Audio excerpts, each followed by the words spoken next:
Welcome to Tabernacle Baptist Church. We appreciate you being here in the service this morning for our Sunday school time. We're in Ruth chapter number 3, the short book of Ruth dealing with a kinsman redeemer.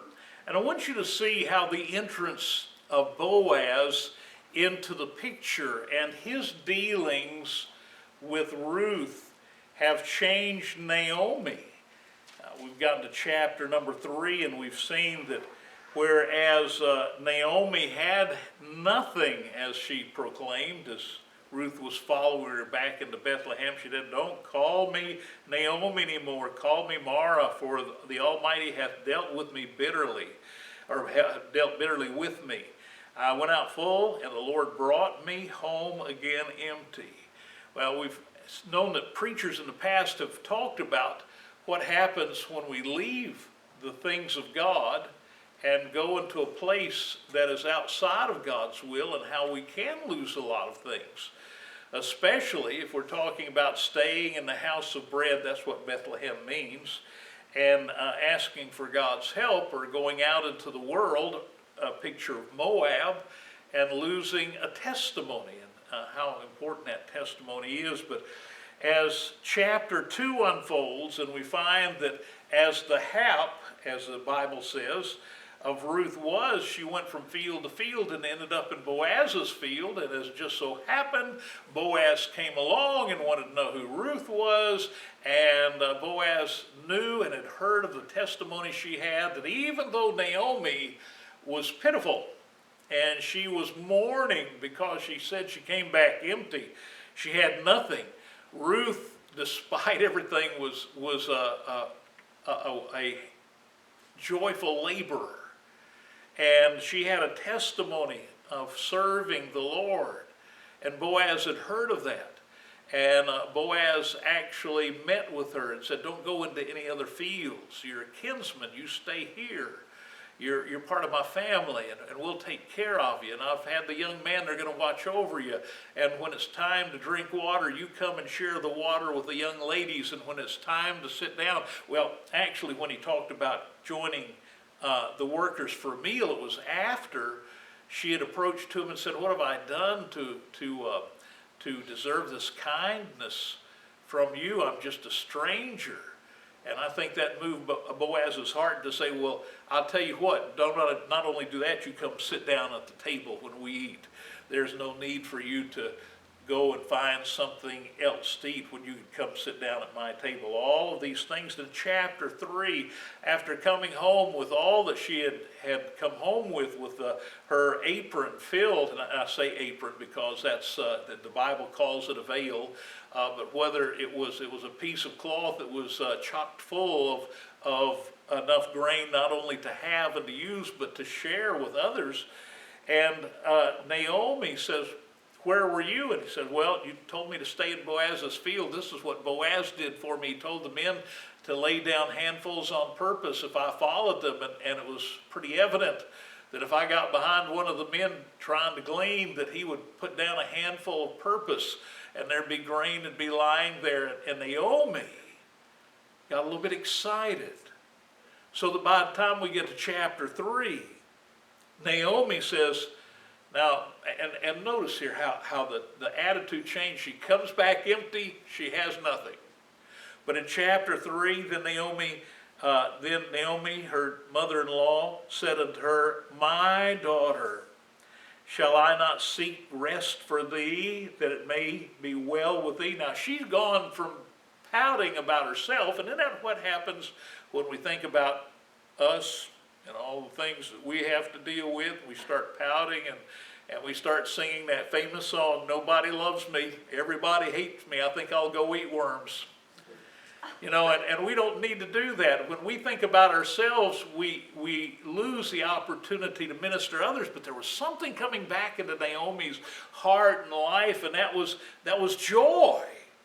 She was watching the hand of the Lord at work as Boaz was drawn to Ruth because of her testimony, because of her sweetness. And here she says, "Now I want you to do this. You follow my instructions. Boaz is a near kinsman. He can redeem you, and he can redeem us so that you don't have to go out into the fields and you don't have to beg. You can ask him to redeem you and redeem the property for your family. And of course, she said, when it's nighttime, you sneak into the place where they are threshing, on the threshing floor where they've been dealing with grain all day, and the workers are there now. And another picture of Boaz here, he wasn't somewhere looking and saying, now you need to get this done, you need to get that done. He was down there working with the threshing himself. He was someone who was busy about the business. So when it came time for the men to rest for the evening, after they ate, they just laid down there on the threshing floor, and they were asleep. And Naomi said, Ruth, go in there and take the hem of his garment and drape it over you. And when he asks you what you want, you say, I want to be redeemed. I want to be under your care. I want you to take care of me. Now, evidently, Boaz was somewhat older than Ruth, because when she did that, and he realized that she was there, and it was dark, he said, who is that? And Ruth told him her heart, how that she wanted to be redeemed. And the answer that he gave in verse number 10, and he said, blessed be thou, this is verse number 10 of chapter 3, blessed be thou of the Lord, my daughter, for thou hast showed more kindness in the latter end than at the beginning, inasmuch as thou followest not after young men, whether poor or rich. And now, my daughter, fear not, I will do to thee all that thou request. For all the city of my people doth know that thou art a virtuous woman. Notice what he says here. Now, I assume that Ruth might have been a beautiful woman as well. Don't know that. But here, Boaz said, everyone knows how virtuous you are. It would be an honor for me to redeem you. And you can tell here, because as he must have thought about this a lot. The Lord must have brought this to mind to him. What if she requests redemption? And maybe Boaz says, oh, she might not desire me. She might not want my protection.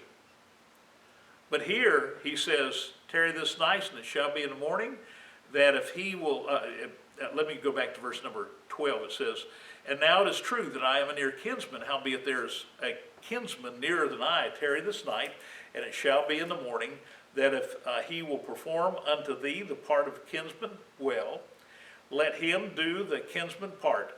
But if he will not do the part of a kinsman to thee, then will I do the part of a kinsman to thee. As the Lord liveth, lie down until morning. And she lay at his feet until the morning, and she rose up before one could know another. And he said, let it not be known that a woman came into the floor. Now, notice he is telling her, he's giving her instructions now. We need to keep this quiet, because I don't know what's going to be. I don't want to get the news around the city that you've come and asked, because if someone knows you're here, they're going to ask, why was she here? And said, we need to keep this between you and me, a very personal thing. Don't let anybody know that you were here tonight. And let me take care of everything. Now, the picture of the kinsman redeemer is seen even as we take a look at verse number 15. Also he said, bring the veil that thou hast upon thee, and hold it. And when she held it, he measured 6 measures of barley and laid it on her, and she went into the city. And when she came to her mother-in-law, she said, who art thou, my daughter? And she told her all that the man had done to her. Can you imagine her carrying this apron, this veil filled with all of this grain? And this is something Naomi hadn't expected. She wasn't sure what was, but can you imagine that she thought, oh, it must have gone well. Who are you? Well, I'm Ruth. I brought this grain back. Look what Boaz gave me. And I'm sure the excitement grew from there. Well, tell me what he said. And Ruth shared with her all that had transpired there and what had been said. And she said, verse number 17, these 6 measures of barley gave he me, for he said to me, go not empty unto thy mother-in-law. Then said she, sit still, my daughter, until thou know how the matter will fall. For the man will not be in rest until he have finished the thing this day. Naomi knew that Boaz was serious. And she had seen this for the last little while as Ruth was bringing home so much grain because of what Boaz had done. That Ruth had been invited to sit at the table with the workers and to drink the same water that the girls that worked for him drank. And she said, with this 6 measures of grain that she brought home, Naomi said, you just sit still. You've done everything you can do. Now notice what she did. She asked for Boaz to redeem her. Now everything else was in the hands of Boaz. As we go to the next chapter, then went Boaz to the gate and sat him down there. And behold, a kinsman of whom Boaz spake came by, unto whom he said, ho, such a one, turn aside, sit down here. And he turned aside and sat down. And he took 10 men of the elders of the city and said, sit ye down here. And they sat down. Now this was first thing in the morning, people just coming into the city. And he sees that nearer kinsman and says, why don't you sit down? I want to talk to you. And why don't you come sit down? He picked out those 10 that were coming in until he had a group of 10 elders there that could witness what was going on there. He didn't waste any time, did he, getting this taken care of. At the right time, Boaz sat down in the gate with all those that were there. Then, as it says here in verse number 2, and he took 10 men of the elders of the city and said, sit ye here. And they sat down, verse number 3.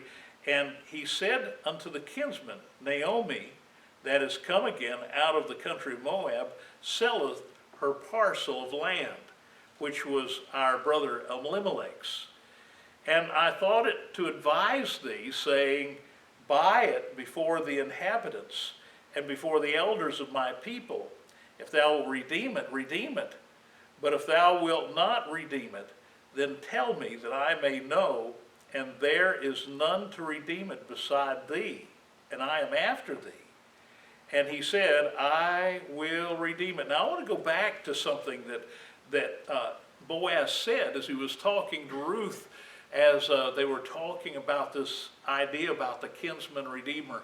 Even though it was his desire to be the kinsman redeemer, to buy back those things that Naomi had lost, to buy back the land of Elimelech that she had had to pay just so that she could make ends meet. He said, I want to do what's best for you. Now I want to tell you something. This is a signature. We talk about the love of God and how that he does those things to benefit us. Even when he's chastening us, it's not for his benefit. It is for our benefit. The chastening is not to get us off his back. The chastening he gives us as children is to make us better. Everything that God has done for us is to better. And notice as he's explaining this, that you have a kinsman that's nearer than I, and if he will redeem you, then that will be good. Now I'm sure that hurt his heart. But he was saying, my concern is about you. And if you're taken care of, then everything will be all right. But I want you to see here, as he meets with this kinsman, and Boaz must have been a very shrewd businessman, because as he said, now there's a piece of land that you need to redeem, and Naomi bought it, and you need to buy it back for her so that you can redeem her back to her land, to give that land back to her, and it will become yours, and of course in redeeming it you'll allow her to be there. And he says, I can do that. Then said Boaz, what day thou buyest the field of the hand of Naomi, thou must buy it also of Ruth the Moabitess, the wife of the dead, and raise up the name of the dead upon his inheritance. Here's what he was saying. He says, now, you buy up Naomi's land to redeem that land for her. But also there's Ruth involved. You know, Ruth the Moabitess. And what you need to do for Ruth is when you redeem the land, you redeem her by bringing her into your family, and you raise up children in the name of her husband that has died, so that there will be children, grandchildren to Elimelech who passed away. Well, the land was one thing. But we find here in verse number 6, and the kinsman said, I cannot redeem it for myself, lest I mar my own inheritance. Now look, the kinsman redeemer that was nearer than Boaz was one who was thinking of himself. Oh, I could use that land. I could do this with the land. I could do that with the land. I buy it for Naomi. I'll redeem that land, and I'll be able to use it, and I'll be able to prosper from it.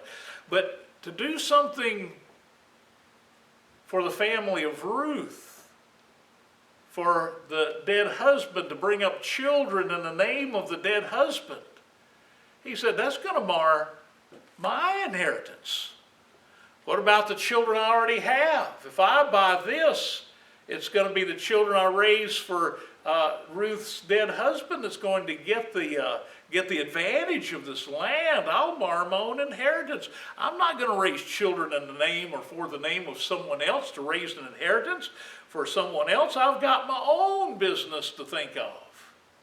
Well, makes you wonder if Boaz knew something about the personality of this nearer kinsman. That he wasn't out to help somebody else. And even here in redeeming it, Boaz mentions the fact, now you'll have to do something for somebody else that won't benefit you. It will not benefit you personally, but it'll benefit your family. It'll benefit those who have needs, such as Ruth having children that would be to Elimelech's and Mahlon and Chilion's credit. And the kinsman said, I cannot redeem it for myself, lest I mar unto mine own inheritance. Redeem thou my right to thyself, for I cannot redeem it. Now, I think Boaz knew something that he gave a little bit of insight when he was talking to Ruth. He said, if he will. He didn't say if he can. He said, if he will, he can. But if not, I will. You see, he knew that this near kinsman redeemer, I don't think this nearer kinsman had any problem with money. And I think this that he was saying was, I cannot redeem it, was not due to the fact that he didn't have the money to do it. He didn't have the resource to do it. Oh yeah, I think he did. It was not due to the fact that he was short in his riches to be able to do it. He didn't want to do anything that didn't benefit himself. Now you think about what Jesus Christ did when he came to this earth. Even in being born in a manger. I mean, we talk about it from Luke chapter 2, and we'll probably read it before all of this is over. Before Christmas comes along, we'll read from Luke chapter number 2, because it's such a wonderful passage of Scripture about how even heaven itself declares what God did through Jesus Christ in sending salvation so that we might have everlasting life. But Jesus left glory in order to be born in that manger. He went from the glory of heaven to the smells and the chill of the manger. It was you could say at the least, how could you say, what would be more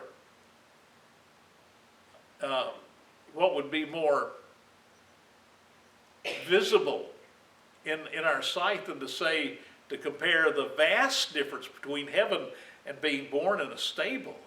It seems like you say there's a vast difference between that. It's just too small a difference, because what word would you use to say the difference between leaving the glories of heaven and being born in a manger, or in a stable and be laid in a manger?